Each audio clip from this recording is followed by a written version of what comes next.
We're all getting ready for the morning. We're almost, we're waiting for one person. We won't say who that is. I will, James. But once he gets here, we're going in Christy's wonderful car and headed to LAX. I heard somebody was nervous. Who's nervous? I'm gonna come clean. I'm a little nervous, but why are we nervous? I'm gonna rely on Mark here. He's gonna shepherd me through this. Well, because I was a little nervous, so I'm glad to hear it. Is all. You get a little nervous when I travel, especially when the Syria border isn't more than a day away. We're not going close. We're going there. I thought we were going to go help fight. No.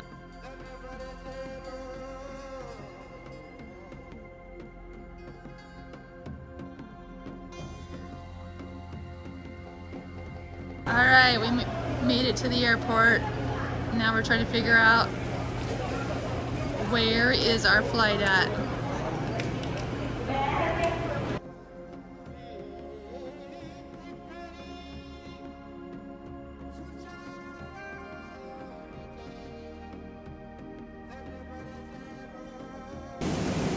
Blake, where are we today? We are in Qatar Airport, out Doha, and we're in the city park right here. It's beautiful. It reminds me of Vegas. Yes. Where's the animals? I half expect like a monkey or something to pop out. All right, Mark, tell us about this beautiful... This is an amazing airport here. This is the best one I've ever been to, and I've been to a lot of them. Really? Yes. This is your best today? Oh, by far. Cool. By far. And why is it the best? Well, if you just look around, you don't even think you're in the airport. You think you're in a forest somewhere. I hear birds in the background.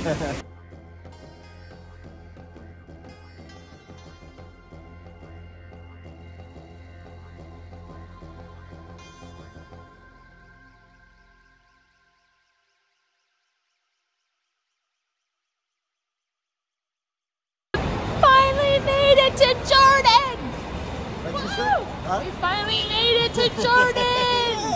Yes! Woo! And now we're trying to figure out how to get to the hotel. We're at the bus station, at the entrance or the exit of the beautiful Jordanian airport. We're a little nutty because it's like we've been on the plane for what, 18 hours. But then we had the layover, so it feels 18, like 24 hours. Yeah. 21 hours. 3 o'clock yesterday. Yeah, and I feel like the weekend had already left. Came and gone. During this series, we're going to take you all over the country of Jordan, as far north as Qumqai and all the way down south to Wadi Rum. There's so much to see, but we're going to start in the capital, in Amman, Jordan. Well, here's our hotel.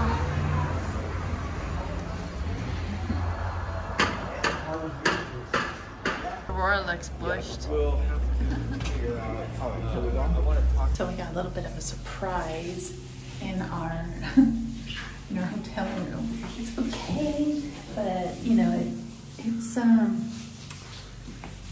it's not plush, but we do have a cool view. So outside of our window.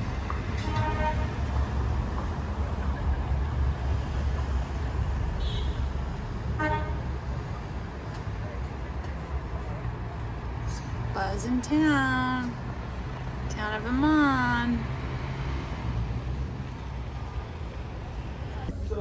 This Arabia coffee. Hey. Do we try Doing some Jordanian coffee here. Yeah.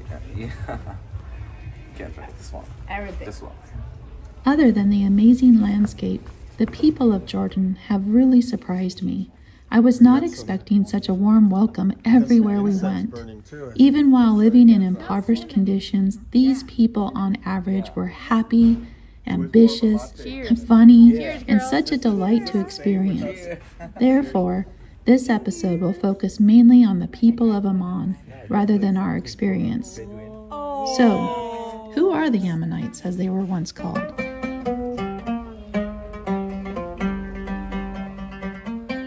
Well, according to our taxi driver, currently 72% of all Jordanians are refugees from Palestine, and because of this, there's virtually no middle class.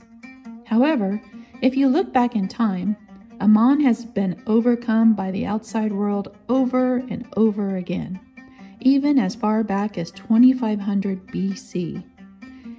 It is indicated in the Bible that Joshua, Moses' son, defeated the Ammonites and took over at the Citadel. And probably a better word for it, but around the exterior of this area is a wall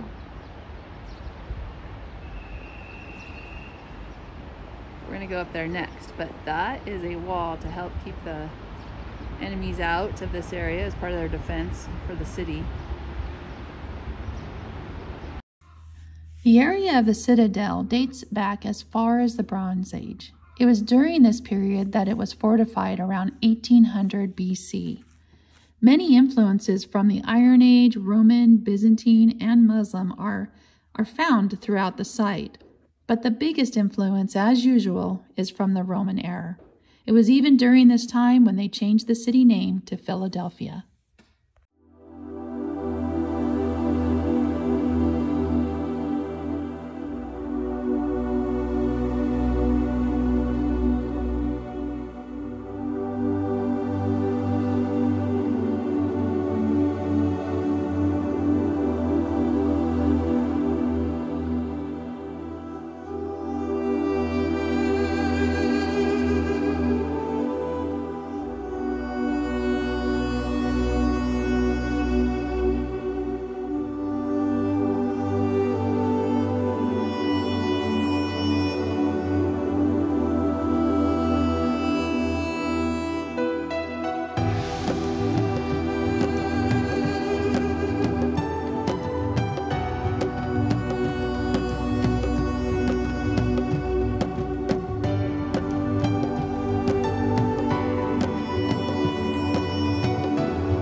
So climbing up these steps, I feel like I'm going to the Save Mart Center. I'm going to the upper row because my seats are way, oh my gosh, these, look at these. Maybe not like the Save Mart Center. That's quite a hike.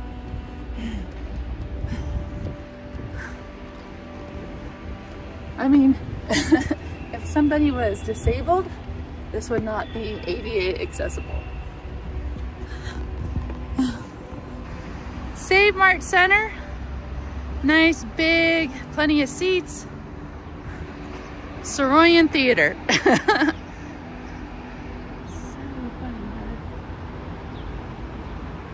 there's so many similarities to nowadays. I wonder if we took some of the influence and made our current infrastructures.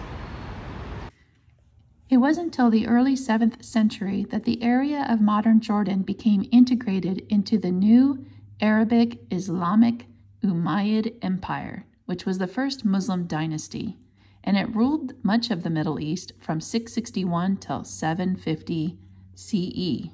And the Muslim faith has even endured to this day.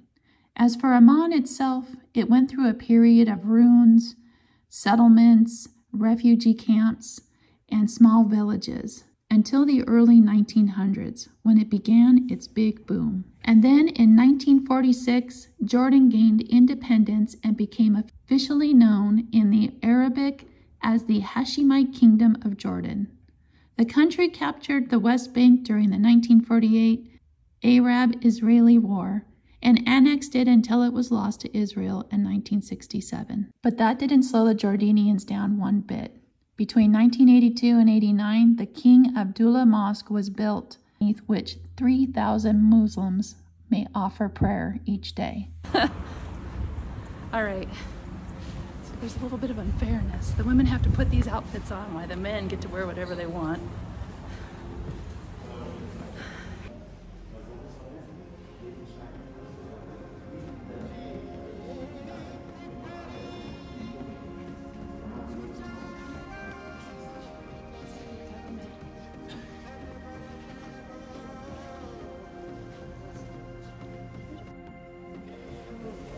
I feel like this could be our everyday what we're here. What do you think?